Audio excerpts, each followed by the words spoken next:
знаете духа и сърцето на българските традиции. Един прекрасен сувенир, изработен от майстор Цанка Стоянова.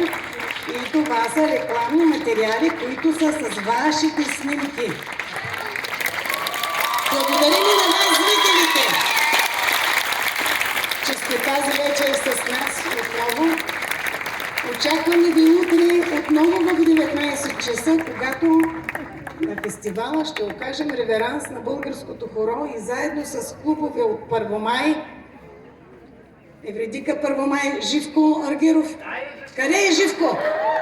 Той ще бъде утре със своя клуб от Първомай, от Раднево. Ще имаме гости от Хасково, от Димитровград. Очакваме ви.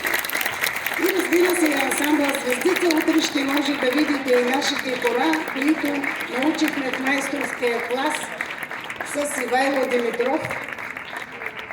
Ще видите и накрая и екзерсиса, който сме научили. А сега огнената джиновска кода на Димитър Дойчинов.